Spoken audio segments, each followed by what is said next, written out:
Z drugimi besedami, želimo, da ko tudi, če hočete to slišati, tudi ko gre za vprašanje napovedi, kakšno politiko bodo na področju medijev ponujali politiki, tudi to so naše, nekako, po našem mnenju, temeljne zaveze, ki jih je treba na urejenem, če želimo imeti urejen in normalen medijski trg, spoštovati.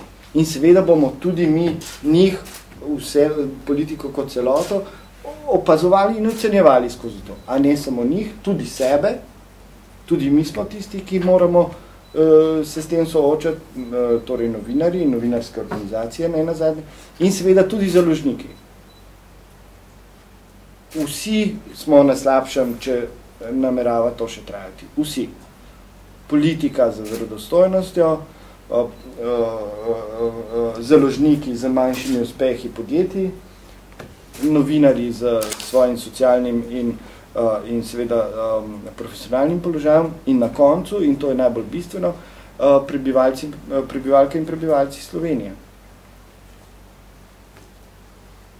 Lahko še, jaz bi mogoče sam toliko dodal, da zdaj smo imeli pač izkušnje te, ki smo jih tukaj tudi izrazili, saj pri nas smo imeli izkušnje z 2 volilnimi cikli. Zdaj je na vrsti 3. in iz teh izkušenj teh preteklih volilnih ciklov pa teh, bi rekel, lastniških prestrukturiranj, ki očitno se še niso končale tiste tranzicije, za katere so rekli, da so se končale gospodarske lastniške leta 2001, pa da je potem na prvi sam še politična tranzicija. Iz teh izkušenj smo prišli do ene pozitivne, bi rekel, pozitivnega papirja, ki ne bi usmeril pač vsaj tiste, ki smo ga podpisali in tiste, ki ga bojo podpisali v prihodnost.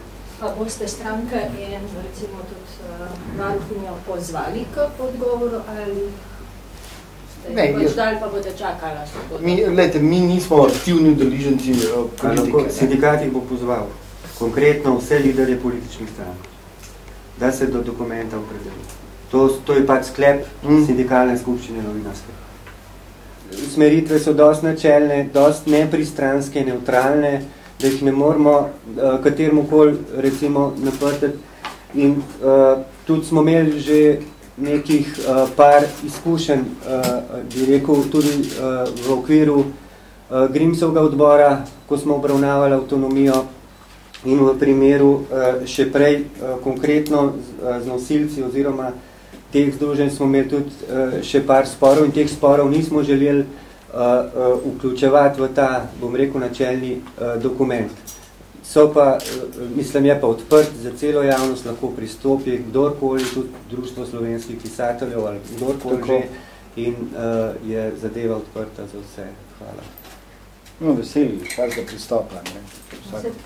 Zato je tudi dokument narejen tako, da ne razdvaja, ampak da so to temeljne zaveze, za katere pričakujemo, da bojo splošno sprejeti. Dokument, kar je za nas, saj za sindikalno politiko v naslednjem obdobju 2 let pomembno, je to, da uravnotežimo s temi internimi pravili notranje avtonomije. Zaradi nas je vsem, ker gre za širše področje, ne samo za kolektivno pogodbo, recimo, pa gre za interna pravila avtonomije.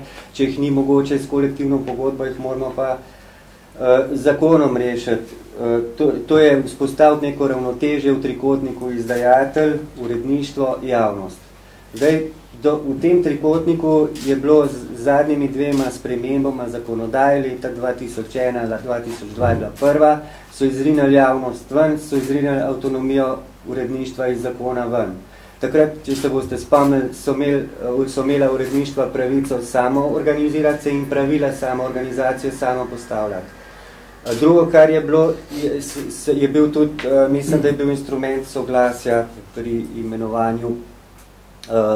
imenovanju odgovornega urednika. To je bilo pol izrinjen ven in leta 2000, in potem smo se znašli v situaciji, da je bila javnost tudi izrinjena, ker tukaj je neko zavezništvo, ki ga ni na trgu med javnostjo pa uredništvi.